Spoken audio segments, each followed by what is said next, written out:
Boa noite a todos. Eu sou o narrador e estou aqui para ajudá-los a pegar no sono com essas histórias de terror sobre o pior dia da minha vida.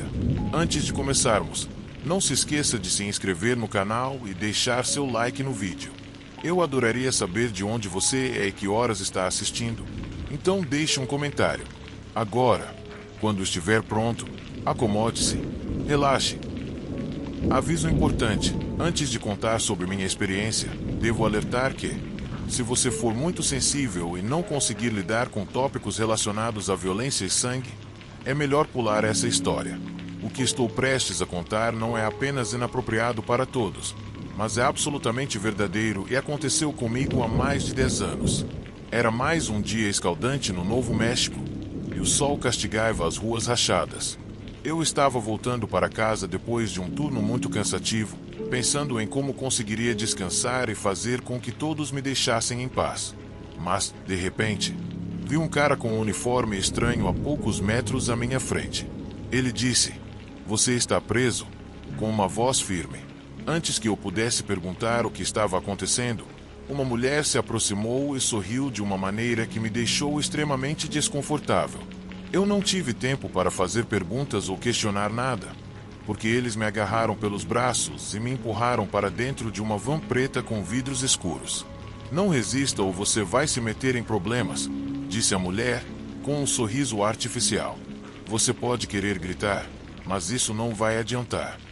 Meu estômago se revirou de terror enquanto eu olhava ao redor, desesperado, tentando perguntar a essas pessoas para onde estavam me levando, mas eles não disseram uma palavra. A essa altura, eu tinha certeza de que eles não eram oficiais. Nunca vi autoridades agirem assim. Meu coração batia forte, como um cavalo descontrolado, enquanto eu observava a paisagem se desfocar à medida que o veículo acelerava pelo deserto, até que finalmente parou em frente a uma cabana solitária no meio do nada. Quando chegamos, eles saíram e a mulher me puxou pelos cabelos, arrastando-me para fora do banco de trás. Meu estômago virou quando me empurraram para dentro de uma cabana velha e decrépita. Assim que entrei, o fedor me atingiu em cheio. O ar cheirava a sangue, suor e algo metálico e putrefato que me fez sentir enjoo desde o primeiro segundo. Era realmente nauseante. Quando meus olhos se ajustaram à escuridão do lugar, ficou claro que eu não estava em uma cabana comum. Meu coração afundou. As paredes estavam cobertas com instrumentos que eu não queria ver, correntes, chicotes e ferramentas que pareciam tiradas de um pesadelo. Reconheci todos esses objetos como instrumentos de tortura, e naquele momento meu coração gelou. No centro da pequena sala havia uma cadeira, mas não era uma cadeira qualquer. Era mais parecida com um trono para uma pessoa desequilibrada, daqueles que vemos em filmes de terror, em manicômios e coisas assim. Não consigo nem descrever o nível de terror que senti ao ver aquilo. Imagine por um momento tudo o que passou pela minha cabeça. Mas, mesmo assim, isso não chegou nem perto do pesadelo que estava por vir. "Bem-vindo", disse o homem com um sorriso torcido. "Eu sou o David, e essa é a Cindy." Apontou para a garota ao seu lado, que sorria como se estivesse assistindo a um show. "Você vai ser uma ótima adição à minha coleção", ela disse, o mal completamente refletido em seus olhos. Mas, antes que eu pudesse fazer qualquer coisa, Cindy me empurrou em direção à cadeira. As tiras de couro cortaram meus braços e pernas enquanto David ligava um gravador e sua voz vazia emocionalmente preencheu a sala. "Se você está ouvindo isso, significa que agora você é meu. Você deve saber que experimentará dores inimagináveis e que ninguém ouvirá seus gritos. Você ficará aqui até que eu decida me livrar de você", disse ele com satisfação. Naquele momento, aprendi o verdadeiro significado da palavra terror. Eu me debatia contra as tiras, mas eram fortes demais, e implorei para ser solto. Assegurei a eles que não contaria a ninguém o que havia acontecido se me deixassem ir, mas foi em vão. David se aproximou rindo e pegou um bisturi da mesa. As lágrimas começaram a cair dos meus olhos, sem que eu pudesse impedir. Eu não fazia ideia do que ele faria comigo, mas sabia que não seria nada bom. Com um sorriso nos lábios, ele começou a desenhar uma linha no meu braço com a lâmina do bisturi. No começo, não foi um corte profundo, então ardia mais do que doía, mas ele foi aprofundando conforme o tempo passava, e a dor aumentava a cada momento, até que eu mal conseguia conter meus gritos. A dor era indescritível e parecia uma eternidade. Quando ele finalmente parou e colocou o bisturi de volta na mesa, olhei para os meus braços e vi a enorme ferida aberta e o sangue jorrando dela. No entanto, David estava longe de terminar. De repente, ele acendeu um pequeno fogão que estava na mesa, e meu coração afundou na barriga quando o vi pegar uma espécie de ferro em brasa, como os que usavam para marcar o gado, e colocar no fogão. Por favor, não, eu implorei, mas ele nem me ouviu. Parecia fascinado com o que estava fazendo. Maravilhoso! É exatamente o tipo de marca que eu procurava, ele exclamou, pressionando o ferro quente contra minha coxa. Tenho que dizer que essa foi a dor mais excruciante que já senti na minha vida. Nunca experimentei uma dor tão dilacerante quanto essa. A horrível sensação da minha pele queimando e aquele cheiro indescritível de carne torrada nunca será apagado da minha mente. Você é uma tela maravilhosa, ele sussurrou, como se estivesse curtindo o espetáculo, enquanto o intenso cheiro de carne queimada se misturava aos meus gritos de agonia. Está na hora de um retoque, disse Cindy, se aproximando com uma risada zombeteira, enquanto meu corpo tremia incontrolavelmente de dor e medo. Então, David me puxou pelos cabelos e me jogou para trás, rasgando a pele da minha cabeça. Eu pude sentir o sangue escorrendo enquanto ele cortava grandes tufos do meu cabelo e do meu couro cabeludo. O sangue escorria pelo meu rosto. Quando percebi, ele estava fazendo sulcos ainda mais profundos na minha cabeça. Foi um banho de sangue, e eles estavam fazendo aquilo apenas por diversão. Por horas, ou talvez dias, não sei mais, eles experimentaram todos os métodos de causar dor que conseguiram pensar. Meu corpo ia de lucidez à inconsciência, e eu desmaiei várias vezes. Quando eu acordava, eles se certificavam de me fazer sentir a dor mais aterradora possível, me levando ao ponto de implorar a Deus para não me deixar acordar da próxima vez. Eles não apenas me torturavam fisicamente, mas também psicologicamente, me forçando a olhar para um espelho no qual eu mal conseguia me reconhecer. Você não é nada, sussurrou David. Apenas mais uma peça no meu jogo. Eu queria morrer, rezava para que tudo terminasse, mas uma parte de mim se recusava a desistir. Pensei na minha família, especialmente na minha mãe, que deveria estar completamente desesperada, sem saber de mim no meio de tanta desesperança. Em determinado momento, Cindy cometeu um erro. Sem querer, deixou as chaves das minhas correntes ao alcance. Quando percebi isso, meu instinto de sobrevivência entrou em ação.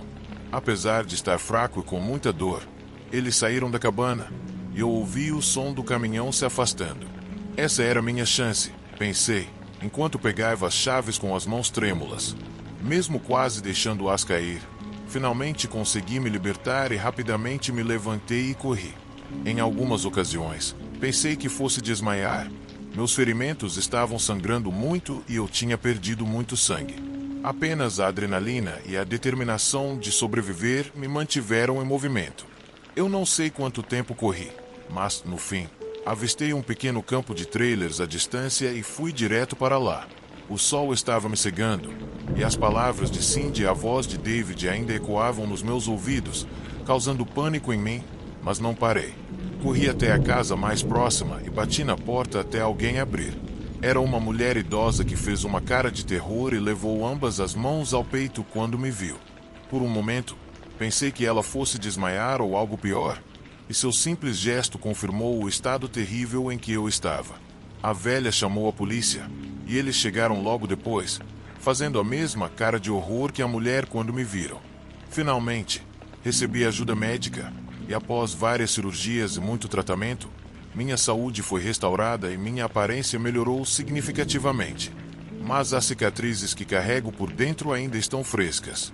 David e Cindy foram presos, e seu reinado de terror chegou ao fim. Esse casal doentio agora está atrás das grades, aguardando seu momento no corredor da morte. Como você pode imaginar, eu não fui a primeira vítima deles, mas fui a única que conseguiu escapar do jogo sádico deles com vida. Os policiais encontraram várias covas rasas ao redor da cabana e conseguiram resgatar os corpos de outras 3 mulheres que haviam desaparecido na região meses antes. Fico feliz em saber que a justiça foi feita. Mas, embora eu tenha conseguido escapar daquele inferno, todo o horror que experimentei lá nunca sairá da minha mente. Às vezes, ainda ouço a voz zombeteira de David e olho para os rostos das mulheres que nunca tiveram a sorte que eu tive. Seus gritos silenciosos estão gravados em minha mente para sempre. Quantas outras sofreram como eu, nunca saberei, mas sei que o eco daqueles dias de horror ainda persiste. E esquecer não é uma opção para mim.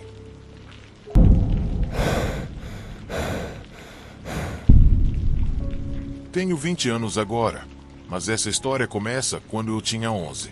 Eu era uma criança, sabe, inocente, confiante e completamente alheio aos problemas dos adultos. Tudo com que eu me importava na época eram meus amigos, videogames e os jogos do meu time de futebol favorito. Mas tudo mudou radicalmente quando meu pai pediu o divórcio da minha mãe.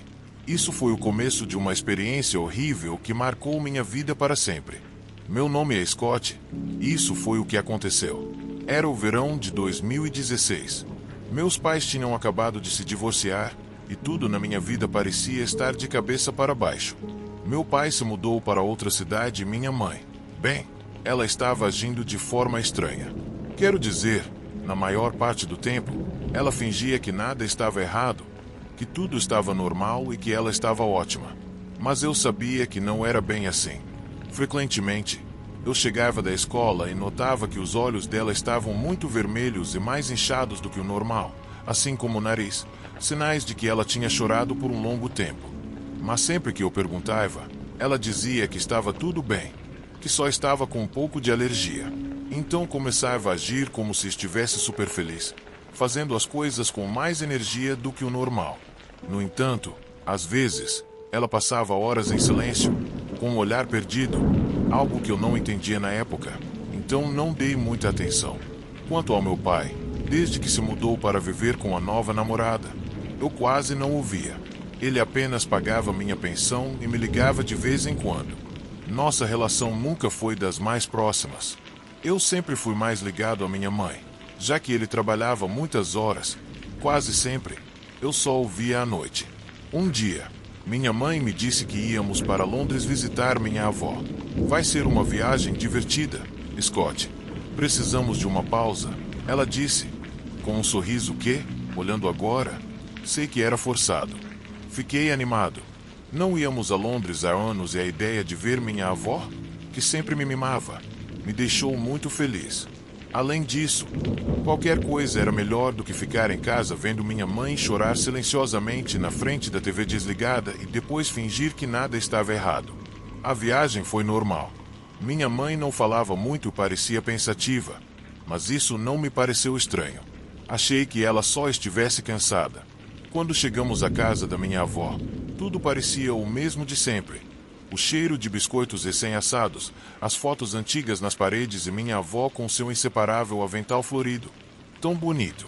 Assim que entrei, ela me deu um abraço apertado, como se não me visse há séculos, e um grande beijo na testa. Meu querido menino, finalmente vejo você de novo. Ela disse com aquela voz doce que sempre me acalmava. Adivinha o que tenho para você? Uma pilha de biscoitos de baunilha, seus favoritos. Falou, com um sorriso enorme que me encheu de emoção. Os biscoitos da vovó eram os melhores do mundo. Os primeiros dias foram tranquilos. Minha mãe parecia mais relaxada e passava muito tempo conversando com a vovó e cozinhando com ela. Também saíamos para passear, comíamos juntos, à noite, assistíamos a filmes antigos no sofá. Mas havia algo no ar, algo que eu não conseguia identificar.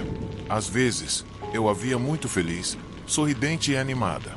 Outras vezes, eu a pegava olhando pela janela, como se estivesse esperando por algo ou alguém. Porém, numa noite, tudo mudou. Era 15 de julho. Lembro porque era o aniversário do meu pai. Naquela noite, fomos jantar em um restaurante italiano que minha mãe adorava. A última vez que estivemos lá foi para comemorar o aniversário do meu pai, uns 3 anos antes, e eu não pude evitar comentar isso. Naquele momento, o silêncio tomou conta da mesa. Mas, então, minha mãe sorriu e mudou de assunto, dizendo que era hora de pedir a sobremesa.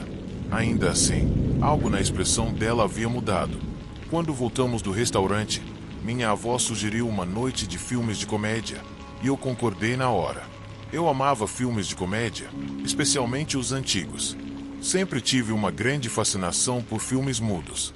Nos divertimos bastante rindo alto com os Três Patetas. Quando o filme acabou, minha avó subiu para o quarto. Eu, que ainda não estava com sono, fiquei no sofá jogando no meu tablet. Minha mãe foi até a cozinha e preparou uma xícara de chá. Também a vi tirar um maço de cigarros do bolso do pijama, o que achei estranho, já que ela tinha parado de fumar anos antes. Ela saiu da cozinha e me disse que ia subir até o terraço para tomar um ar. Isso não era incomum, pois ela adorava fazer isso. Mesmo em casa, sempre ia até o telhado quando queria relaxar. Já volto, Scott, disse, acariciando meu cabelo. Assenti, distraído com meu jogo, e disse que esperaria ela voltar para irmos dormir. Mas ela não respondeu e apenas subiu. Os minutos passaram, e ela não descia. Comecei a me sentir inquieto. Já estava ficando com sono e chamei por ela. Wine. Nenhuma resposta. Então, subi. Quando abri a porta do terraço, o vento bateu no meu rosto, mas lá estava ela, parada na beirada, olhando para o vazio. Wine. Gritei, assustado, tentando avisá-la do perigo. Mas ela não se virou. Apenas disse, com uma voz que não parecia dela: "Me desculpe, Scott. Eu não aguento mais." E, sem me dar tempo de fazer nada, simplesmente pulou. Não consigo descrever o que senti naquele momento. Foi como se o mundo tivesse parado, como se o céu tivesse desabado sobre mim. Meus gritos foram tão altos que acordaram toda a vizinhança. Corri até a beira, com o coração na garganta, mas já era tarde. Corri tão rápido que quase caí no vazio ao tentar parar. Mas o pior ainda estava por vir. Quando olhei para baixo, vi a cena mais aterrorizante e dolorosa da minha vida. O corpo da minha mãe jazia ao lado do canteiro de rosas da minha avó, em uma posição estranha, com uma poça de sangue se formando ao redor dela. Aquela imagem ficou marcada na minha mente para sempre. Lembro de cada detalhe. Às vezes, revivo esse momento nos meus pesadelos. Fiquei paralisado, sem conseguir me mover, respirar ou pensar. Minha avó veio correndo. Quando me viu ali, soube imediatamente o que tinha acontecido. Por um momento, ficou sem palavras. Então, correu até mim chorando desesperadamente e me abraçou com força. "Meu Deus, Scott, me desculpe tanto", repetia sem parar. Mas eu não sentia nada, apenas o enorme vazio, como se tivessem arrancado meu coração. Os dias seguintes foram um borrão. A polícia, os vizinhos, os psicólogos, todos falavam, mas eu não ouvia. Não queria ouvir. Minha mãe estava morta e eu não entendia por quê. Agora, 9 anos depois, ainda me pergunto isso. Aprendi a viver com a dor, mas ela nunca desaparece completamente. Se você está lendo isso e se sente como minha mãe se sentiu, por favor, peça ajuda. Não desista.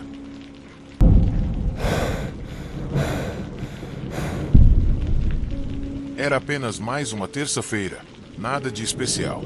Eu tinha trabalhado mais do que o normal e só queria chegar em casa, preparar algo rápido para comer e ir para a cama. Quando abri a porta, notei que a casa estava silenciosa, o que era normal, já que Diego, meu parceiro, estava no turno da noite no hospital. Então, larguei minha mochila num canto e fui para a cozinha. Enquanto esperava a comida esquentar, ouvi um rangido vindo do quarto. Pausei o micro-ondas e fiquei escutando por um instante. Talvez fosse o vento, ou algo assim, mas a verdade é que um incômodo começou a crescer dentro de mim. Algo parecia errado. Decidi subir até o quarto para ter certeza de que estava tudo bem. Quando abri a porta, congelei. Havia alguém deitado na minha cama. Na penumbra, enxerguei a silhueta masculina. Ele vestia uma camiseta branca e uma cueca samba-canção cinza. Os lençóis estavam bagunçados e havia roupas espalhadas pelo chão. Eu não o reconhecia, mas levei alguns segundos para entender o que estava vendo. Diego não estava em casa? Então, quem era aquele cara? "Desculpa", murmurei. O homem se mexeu um pouco, como se estivesse despertando. Quando virou a cabeça em minha direção, um calafrio percorreu meu corpo.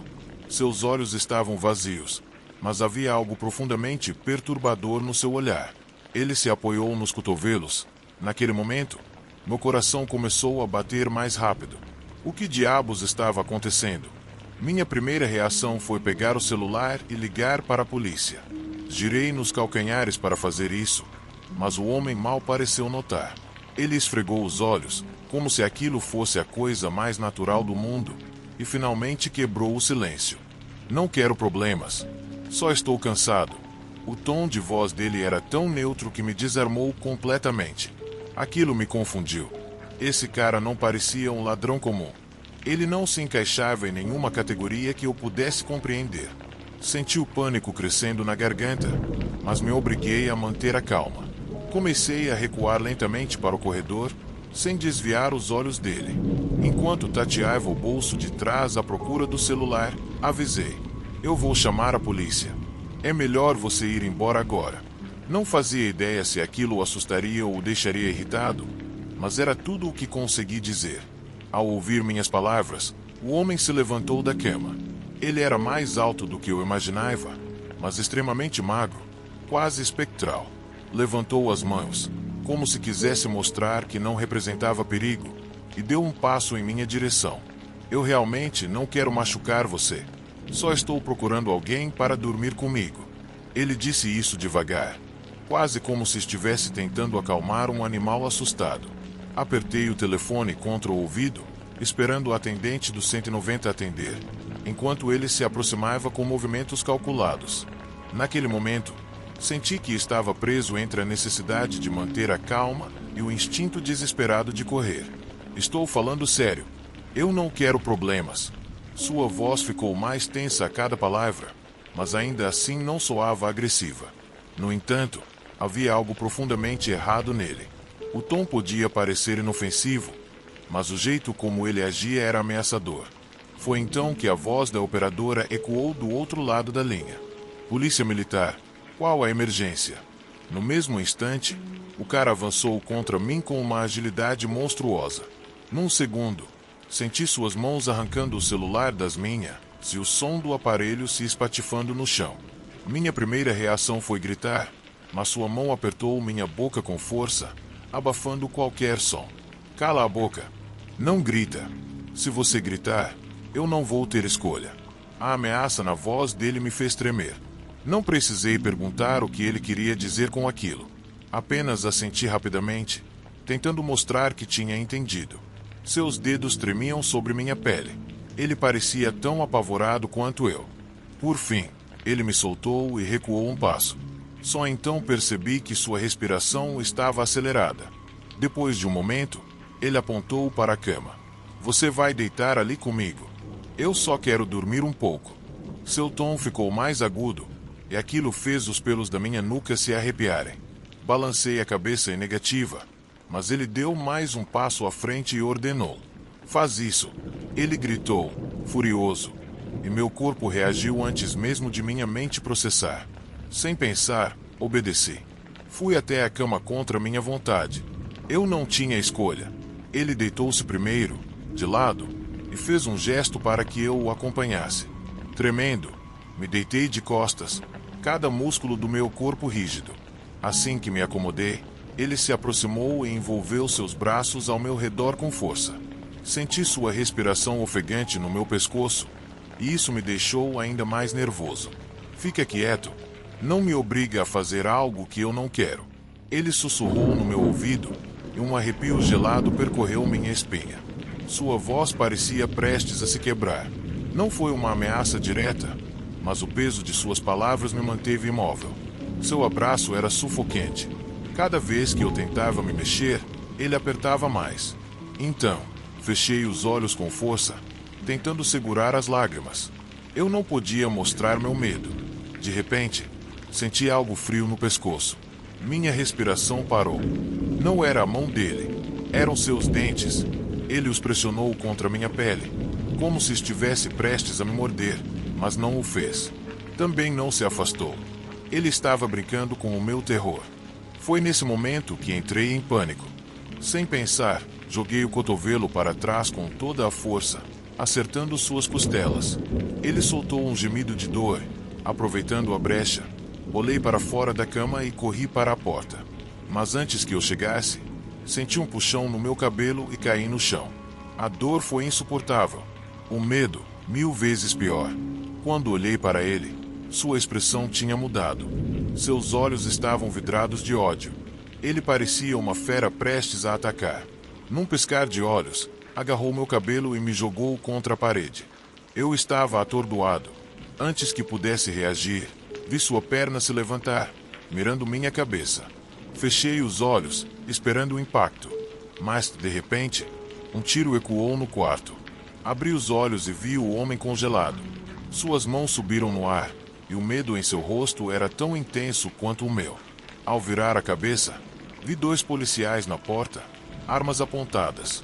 Um deles gritou uma ordem, e, naquele instante, o homem soltou um grito estridente e caiu no chão, cobrindo a cabeça. Eles o algemaram enquanto ele repetia, entre soluços: "Eu não queria machucar ninguém. Eu só queria dormir." Os policiais o arrastaram para fora do quarto. Eu fiquei encostado na parede, tentando recuperar o fôlego. Depois, soube que ele tinha fugido de um hospital psiquiátrico naquela tarde. Ele não era um criminoso. Era um homem com histórico de alucinações e comportamento violento. Mas saber disso não tornava a experiência menos aterrorizante. Nos dias seguintes, eu não conseguia dormir. Sempre que fechava os olhos, sentia sua respiração no meu pescoço, o peso dos seus braços, seus dentes. Eu me perguntava se um dia voltaria a dormir em paz.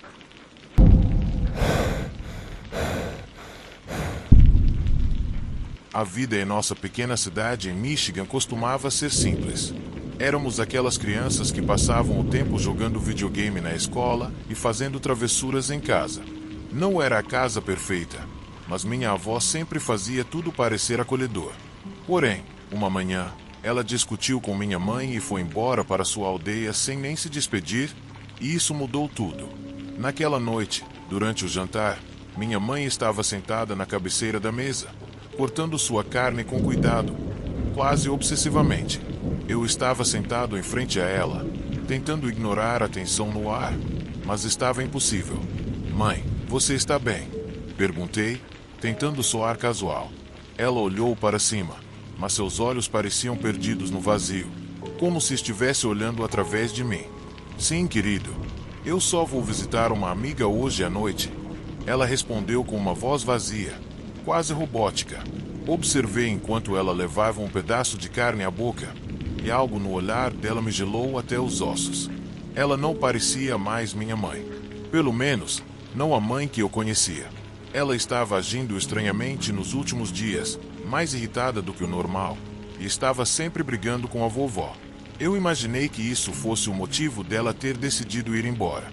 Eu já não aguentava mais. Os dias seguintes foram um pesadelo. Minha mãe começou a se comportar de forma cada vez mais estranha. Às vezes, ela começava a cantar velhas músicas enquanto limpava a casa, mas de repente, sem explicação, começava a bater furiosamente nas gavetas. "Por que você está bloqueando a garagem?" perguntei uma tarde, tentando me manter calmo. "Guaxinins", ela respondeu, sem me olhar. "Tem guaxinins lá fora. Não quero que entrem." Esses malditos guaxinins são um pesadelo. Nunca tinha visto um guaxinim perto de casa, então não entendi por que eles a incomodavam tanto agora. Mas decidi não argumentar. Algo no jeito como ela me olhou me fez sentir que era melhor não perguntar mais. Numa noite, acordei assustado com um rangido no corredor. O som de passos pesados e lentos ecoava na escuridão, e isso me alarmou. Se minha avó estivesse em casa, até faria sentido. Mas era só minha mãe e eu, já que meu pai nos abandonara quando eu era bem pequeno. Então, de certa forma, eu agora era o homem da casa. Com o coração disparado, abri a porta do meu quarto só o suficiente para ver uma sombra na frente da porta da garagem. Era minha mãe. Sua cabeça estava inclinada de um jeito estranho, e suas mãos estavam apertadas com força na maçaneta da porta, como se estivesse tentando entrar em algum lugar. "Mãe?" chamei baixinho, nervoso, mas não houve resposta. De repente, ela virou a cabeça em minha direção, e seus olhos se abriram, brilhando na escuridão. Então, ela sorriu. Um sorriso que me gelou até a alma. Volta para a cama, querido, ela disse com uma voz suave, mas não doce, mais estranha, quase assustadora. Eu não consegui dormir naquela noite. Os dias seguintes se tornaram ainda mais perturbadores. Um cheiro insuportável começou a tomar conta da casa. Um fedor horrível, como de um animal morto, e parecia vir da garagem. Isso me fez pensar nos guaxinins de que minha mãe falava. Talvez um deles tivesse tentado entrar e ficado preso na garagem. Mas quando mencionei isso à minha mãe, ela disse que era só um problema de encanamento. Insisti que deveríamos dar uma olhada, mas então ela me deu um olhar irritado e ameaçou me punir se eu não fosse para o meu quarto imediatamente. Considerando o quanto seu temperamento havia piorado nas últimas semanas, eu não queria desafiá-la, então simplesmente fiz o que ela pediu. Na manhã seguinte, eu tive que cobrir o nariz com meu moletom para conseguir ficar em casa. O cheiro estava insuportável.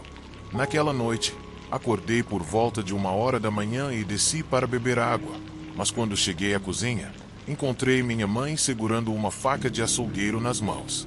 Seu rosto estava iluminado pela luz da geladeira de uma maneira que me paralisou. Mãe? Perguntei, sentindo minha respiração falhar na garganta. Ela lentamente virou a cabeça, e seus olhos estavam mais vazios do que nunca, quase como se houvesse uma sombra por trás deles. Estou com sede, ela disse com uma voz baixa e gutural, que não parecia humana. Eu não aguentei mais. Eu sabia que algo estava errado com ela. Qualquer que fosse o problema, eu tinha uma sensação de que encontraria a resposta na garagem. Então, naquela noite, depois que ela foi para o quarto, decidi abrir a garagem. Eu estava tão nervoso que minhas mãos tremiam, mas estava determinado a descobrir o que estava acontecendo. Peguei a chave que guardava em um lugar secreto e destranquei a porta. Quando abri, uma onda de fedor me atingiu com força, fazendo-me recuar e quase vomitar. Instantaneamente, a luz piscou, revelando sombras projetadas sobre ferramentas antigas nas paredes, mas o que mais me assustou foi o que vi no canto: uma lona amassada, coberta por algo escuro que tinha se espalhado no chão de concreto. O cheiro era tão nauseante que tive que tirar a camiseta e amarrá-la ao redor do rosto para me aproximar. Com um nó no estômago, puxei com força a lona, mas o que descobri por baixo me tirou o fôlego. Era o corpo da minha avó. Reconheci imediatamente pelo vestido de margaridas. Seu corpo estava inchado, coberto de hematomas, com os membros em posições não naturais. Sua pele estava de um tom estranho, seus olhos vazios, fitando o nada, e sua boca estava meio aberta, numa careta horrível. Eu caí para trás, tropeçando e ouvindo um baque, e precisei cobrir minha boca com as mãos para não gritar. Minhas pernas não suportaram, e meu corpo tremia de terror e pânico. De repente, ouvi os passos da minha mãe descendo as escadas, e não tive tempo de pensar. Então, cobre o corpo o melhor que pude e corri para o banheiro. Lá, tranquei a porta. Com as mãos trêmulas, disquei o 911. Qual é a sua emergência? Perguntou a atendente. Por favor, se apresse. Minha mãe. Ela matou minha avó. O corpo está na garagem, murmurei e desliguei, exatamente quando ouvi os passos dela se aproximando da porta do banheiro. Josh, você está aí dentro? Ela não respondeu. Ela bateu mais uma vez, mas eu não disse nada. Então, ouvi ela se afastando, cantarolando uma melodia ridícula, enquanto me pressionava contra a porta do banheiro tentando me tornar invisível. Ouvi minha mãe se aproximando da porta da garagem. Ela parou lá por alguns segundos e depois começou a voltar. Seus passos ficaram mais pesados, e ela parou bem do lado de fora do banheiro. Josh, ela perguntou novamente, dessa vez com uma voz suave e sorrateira, quase ameaçadora. Eu sei que você está aí, querido, ela disse no mesmo tom, e meu coração disparou. De repente, ela começou a girar a maçaneta da porta, o que me causou um nó no estômago. Eu tinha certeza de que, se ela conseguisse abrir aquela porta, o próximo corpo na garagem seria o meu. Mas, naquele momento, comecei a ouvir sirenes de polícia na rua, e a cena que se seguiu foi um caos.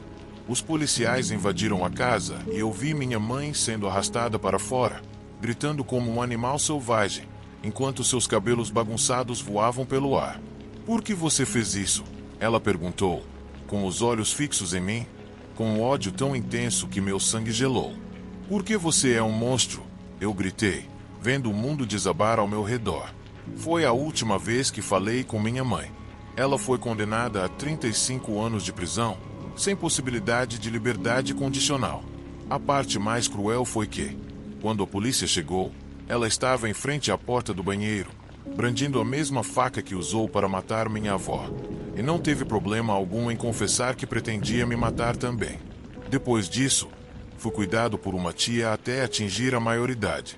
A primeira coisa que fiz quando me tornei independente foi vender a casa e me mudar daquela cidade. Não queria mais nada que me lembrasse da minha mãe e daquele episódio horrível na minha vida.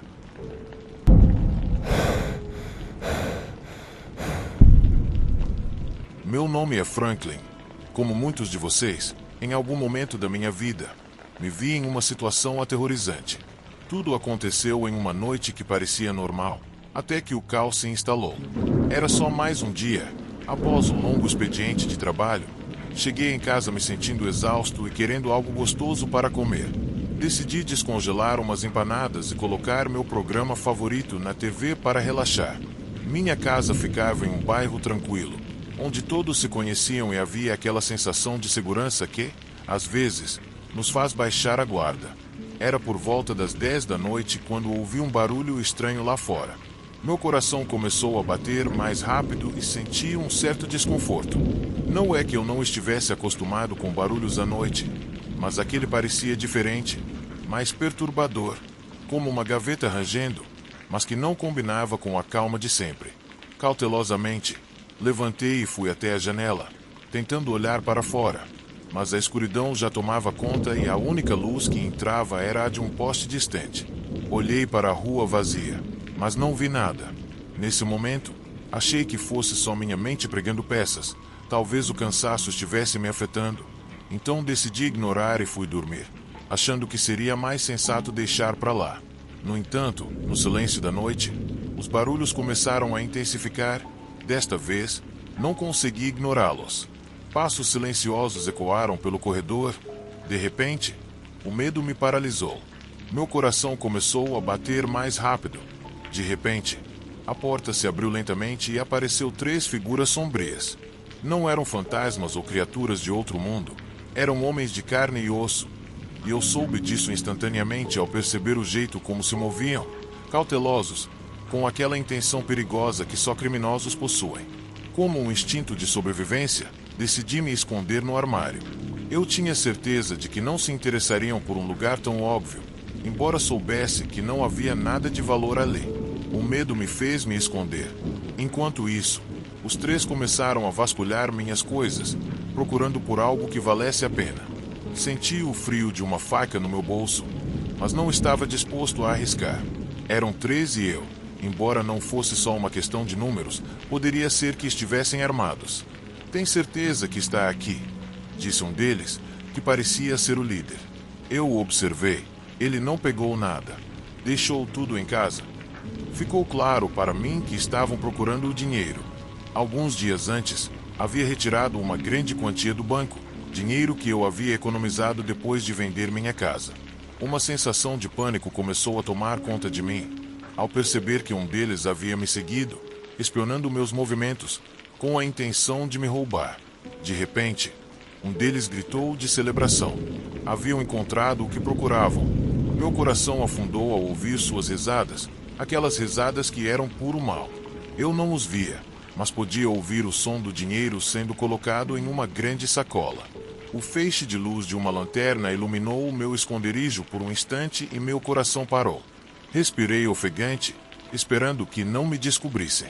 Um segundo depois, o feixe passou. Por um momento, senti que poderia ter uma chance. Eu estava ali, cercado pelo perigo, me sentindo completamente vulnerável. No entanto, jurei para mim mesmo que, se saísse dessa, nunca mais subestimaria o significado da insegurança, nem deixaria que a confiança cega me arrastasse para outra situação como aquela. Enquanto os criminosos continuavam a revirar minhas coisas, uma mistura de medo e determinação tomou conta de mim. Estava pronto para lutar pela minha vida, mesmo que isso significasse enfrentá-los se chegassem perto de mim. Os ladrões continuaram a procurar minha casa por objetos de valor. O tempo parecia uma eternidade. Cada segundo que passava, escondido naquele armário, aumentava minhas chances de sair daquela pesadelo. Então, o som de uma luta me entregou. Um dos caras se aproximou do armário. Meu coração batia descontroladamente e senti que meu destino estava pendurado por um fio. De repente, ele abriu a porta do armário e iluminou meu rosto com sua lanterna. Num momento de desespero, tirei a faca que tinha no bolso e a segurei firme. O ladrão se assustou e deu um passo para trás. Ele não tinha um plano elaborado, estava apenas pensando em sobreviver. O ambiente estava carregado de tensão e um silêncio desconfortável tomou conta do ambiente. Olhei o ladrão nos olhos. Naquele momento, soube que não hesitaria em usar a faca se fosse necessário. Ele era um jovem e parecia um pouco assustado. Seus dois amigos estavam lá embaixo, totalmente alheios de que eu estava na casa. Sem dizer uma palavra, o ladrão saiu correndo. Eu ainda podia ouvi-lo gritando para os amigos, avisando que eu estava ali e que havia visto seu rosto. Rápido, saí do armário. Ao olhar ao redor do quarto, comecei a pensar para onde eu poderia escapar. Meus pensamentos estavam acelerados. Para meu horror, os três haviam voltado. Sem dizer nada, começaram a bloquear a porta do quarto. Na total escuridão, com facas em mãos. Eles me cercaram lentamente, prontos para atacar. Nesse momento, eu precisei fazer a única coisa que me restava. Me virei e pulei pela janela. A queda foi um pouco forte, mas nada grave. Meu corpo estava queimando de dor e percebi que talvez tivesse quebrado o braço. Mas o mais importante era que eu ainda estava vivo. Do chão, percebi que nenhum dos três ladrões havia descido atrás de mim. Todos ficaram ali, me olhando de cima, com raiva palpável. O quão irritados estavam por eu tê-los jogado para fora. Pensei por um momento nas pessoas que achava que viriam atrás de mim, mas isso nunca aconteceu. Parecia que eles realmente estavam assustados e fugiram. Com um braço que mal conseguia mover, fui mancando até a casa de um vizinho e pedi para ligarem para a polícia. Os policiais fizeram uma busca em toda a casa, mas não encontraram vestígios dos ladrões ou do meu dinheiro. Felizmente, para mim, no entanto, nem tudo estava perdido. O que aqueles criminosos não sabiam era que minha casa tinha câmeras de vigilância. Então, enquanto conversava com os policiais, revisamos a gravação e vimos como eles tentaram entrar quando ninguém estava olhando, exatamente quando tudo começou. Por fim, conseguiram prender os três homens e meu dinheiro apareceu. Para ser honesto, eu precisava daquele dinheiro, já que estava planejando me mudar um pouco mais perto da minha família. Mas além disso, fiquei aliviado por ter sobrevivido àquele encontro aterrorizante. Lembro do olhar tenso com o ladrão mais inexperiente e isso me fez perceber como a vida pode ser frágil. Agora, o que eu espero é que essa experiência sirva de lição para todos. Você não precisa de monstros ou fantasmas para viver uma história de terror. Às vezes, são as situações mais cotidianas que podem acontecer com qualquer pessoa que acabam sendo as mais sombrias. Só quero que vocês mantenham a calma e façam a melhor decisão possível, caso se vejam em uma situação como essa. No final, o que importa é estar vivo.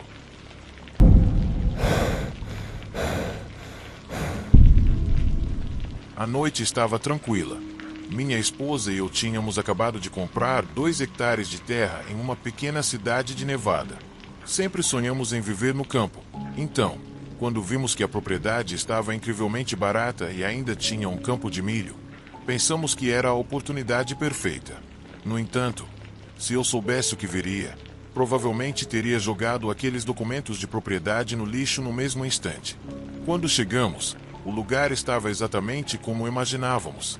A cabana parecia muito aconchegante e estava cercada pelo campo de milho, que parecia tocar o céu. Minha esposa saiu para casa com nosso cachorro, Bruno, enquanto eu começava a tirar as caixas do carro. Mas, de repente, Bruno ficou louco, latindo como se tivesse visto um fantasma e correu direto para a parte de trás da propriedade. Vanna, minha esposa, o chamou. Entre a preocupação com o cachorro e as malas, eu a segui. Mas, antes que soubéssemos, ouvimos um grito agonizante da minha esposa. Meu coração parou por um segundo. Larguei tudo e corri em direção a ela. Quando cheguei, a encontrei com a mão no peito, respirando pesadamente. Mas Bruno, por outro lado, parecia mais calmo. O que aconteceu? Perguntei preocupado. Ah, nada. Eu só me assustei com o espantalho. Ela respondeu. Foi aí que percebi as coisas estranhas. Aqueles espantalhos eram os mais assustadores e perturbadores que eu já tinha visto. Mas, como o choque já estava no ar, decidimos não dar muita atenção e entramos na cabana. Naquela noite, enquanto tentávamos organizar nossas coisas, de repente ouvimos alguns batidos na porta. Mas não estávamos esperando visitas, nem mesmo como brincadeira. Fui abrir a porta e lá estava um homem estranho e idoso. Suas roupas estavam esfarrapadas e ele tinha uma cruz invertida pendurada no pescoço. O homem me encarou como se estivesse me avaliando. Posso te ajudar? Perguntei, um pouco desconfortável. Não, você não pode me ajudar, mas eu posso te ajudar. Ele respondeu quase em um sussurro, pegando minha mão e colocando a cruz na minha palma. Ele era surpreendentemente forte para a idade e eu me senti muito estranho naquela situação. Então tentei retirar minha mão. Ei, tira isso de mim, falei, irritado. Não há tempo a perder, filho. A colheita está prestes a chegar. Pendure a cruz na porta ou enfrente as consequências. Confie em mim, ele avisou, com uma voz carregada de um significado sombrio. E, no momento em que eu estava prestes a perguntar o que estava acontecendo, ele se virou e desapareceu na escuridão da noite. Foi uma experiência perturbadora, mas eu não queria ficar remoendo isso, então simplesmente bati a porta. Quem era? Perguntou Vanna, ao me ver voltar. Só um homem estranho, nada para se preocupar. Respondi, e olhando para a cruz, decidi me livrar dela. Então, joguei-a na lareira, sem pensar. À meia-noite, um som estranho me acordou. Era como se um sino estivesse tocando. Minha cabeça, ainda pesada de sono, foi até a sala para investigar e percebi que o barulho vinha de um relógio de pêndulo na sala de estar. Um relógio que eu nem tinha notado até aquela noite. Mas o mais estranho era que, ao olhar mais de perto, percebi que havia uma porta secreta atrás dele, e ela estava trancada com uma corrente. Eu não sabia o que isso tudo significava, mas minha intuição me dizia que as coisas naquele lugar estavam prestes a se tornar muito mais perturbadoras do que eu imaginava. Quais segredos aquela propriedade escondia? Quando me aproximei do relógio, algo na janela chamou minha atenção. Não podia acreditar. Os espantalhos não estavam mais nos postes. Era como se tivessem desaparecido no ar. Antes, eram impossíveis de ignorar, mas agora não havia nenhum à vista. Era estranho demais. Pensei que talvez fosse o vinho que tomei antes de dormir. Então virei-me e subi as escadas, certo de que minha mente estava brincando comigo. Durante 3 noites consecutivas, percebi a mesma coisa. Os espantalhos desapareciam à noite e retornavam ao amanhecer. Isso era estranho, pensei. As piadas idiotas da aldeia eram mais insidiosas do que eu imaginava. Mas tudo mudou quando Bruno, nosso cachorro, desapareceu. Procurando por toda a propriedade, finalmente encontrei seu corpo. Uma visão horrível, cheio de vermes, deitado aos pés de um daqueles espantalhos no campo de milho. Sangue estava espalhado pelos talos. Perto dali, havia uma faca encharcada de vermelho. Eu não sabia como contar a Vanna o que havia acontecido. Nesse momento, encontrei o velho assustador novamente. Você pendurou a cruz como eu pedi? Perguntou ele. Não, eu a queimei. Respondi, sem pensar. A expressão no rosto dele mudou drasticamente. Esse é o destino dos seus ancestrais. Prepare-se. A colheita começa depois das 11. E antes que eu pudesse perguntar mais alguma coisa, o homem desapareceu novamente. Comecei a sentir que a loucura estava prestes a me consumir. À meia-noite, um barulho metálico me acordou novamente. Mas dessa vez foi acompanhado de um caos vindo do campo. Olhei pela janela e um calafrio percorreu minha espinha. Era aterrorizante. Meus joelhos estavam tremendo. Os espantalhos estavam vivos. Cada um segurava uma ferramenta rudimentar de agricultura, mas não parecia que estavam ali para plantar algo. Suas intenções eram mais do que suspeitas. Peguei minha esposa e corri escada abaixo, mas antes que pudéssemos escapar pela porta da frente, percebemos que estávamos cercados. Os espantalhos estavam tentando invadir. Minha única opção era a porta escura que eu havia descoberto atrás do relógio. Misteriosamente, ela agora estava aberta. Não hesitamos e corremos em direção a ela, mas assim que entramos, a porta se fechou atrás de nós. Dentro, a tensão era palpável. As paredes estavam cobertas com pergaminhos escuros e relíquias estranhas, ornamentos perturbadores, e uma pilha de livros que falavam sobre uma maldição e um ritual antigo chamado a colheita. Tudo aquilo parecia indicar que, se tivéssemos colocado a cruz na moldura da porta, como o velho nos havia dito, talvez tivéssemos sido poupados deste pesadelo. Mas, por causa da minha teimosia, nosso destino agora seria o mesmo dos que vieram antes de nós, os que já estavam se decompondo ou haviam se transformado em cinzas dentro daquela sala sinistra. Minha cabeça estava prestes a explodir. Não conseguia entender como havíamos chegado até aqui. Deus sabia o que nos aguardava se não encontrássemos uma saída. Naquele momento, o terror estava tomando conta de nós. Cada segundo parecia uma eternidade. Antes que o pânico nos consumisse, Vanna começou a procurar pelos livros e seus olhos brilharam com uma ideia. Espera, aqui fala sobre um contrafeitiço, disse ela, com a voz trêmula, mas com determinação renovada. Se conseguirmos realizar o ritual mencionado aqui antes da meia-noite, podemos quebrar a maldição. Rapidamente começamos a procurar pelos itens necessários na misteriosa sala. Encontramos velas, ervas secas e uma pequena tigela que parecia fazer parte do ritual. Enquanto procurava, senti um calafrio quando ouvi o som dos espantalhos batendo furiosamente na porta. Eles sabiam que estávamos presos. Vamos, precisamos nos apressar. Gritei para Vanna enquanto começávamos a montar o altar improvisado com o que encontramos. Com o relógio correndo, cada segundo que passava, Vanna recitava as palavras do ritual, enquanto eu encontrava coragem para acender as velas. A atmosfera mudou. Um ar pesado pairou entre nós e o caos lá fora. De repente, os espantalhos começaram a uivar em um tipo de grito coletivo que ressoou por todo o espaço. As paredes tremiam, os pergaminhos farfalhavam. Por um momento, pensei que tudo iria desabar. Mas, no meio do barulho, Vanna pronunciou com força a última linha do feitiço. Nesse instante, uma luz brilhante explodiu no altar, iluminando toda a sala e preenchendo o ar com uma vibração elétrica. Um vento forte surgiu do nada, abrindo a porta secreta com um rugido ensurdecedor. Nos olhamos com incredulidade e esperança. "Corra!" gritei, e juntos corremos em direção à saída, deixando para trás o segredo sombrio daquele lugar. Quando cruzamos a porta, o campo nos acolheu, mas os espantalhos haviam desaparecido. No lugar deles, o milho se movia suavemente sob a luz da lua, como se tivesse recuperado sua paz. Caímos na terra fria, rindo através das lágrimas e com nossos corações batendo a 1000 por hora. Conseguimos! Conseguimos! Vanna repetia, me abraçando fortemente. Olhamos para a cabana, que agora parecia um refúgio, e não uma prisão. Mas, nesse momento de alívio, me lembrei de algo crucial. E a cruz? Ela vai nos proteger agora? Vanna olhou para mim. Que cruz? Perguntou. A cruz que o velho me deu. Respondi, sem pensar. Procurei entre as cinzas da lareira. Depois de um tempo, encontrei a cruz que eu havia jogado fora.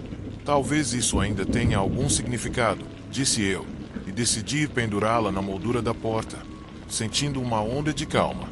Com o amanhecer surgindo no horizonte, a pequena cidade de Nevada começava a acordar. Olhamos para o campo, onde uma nova safra estava sendo plantada, cheia de possibilidades e cores.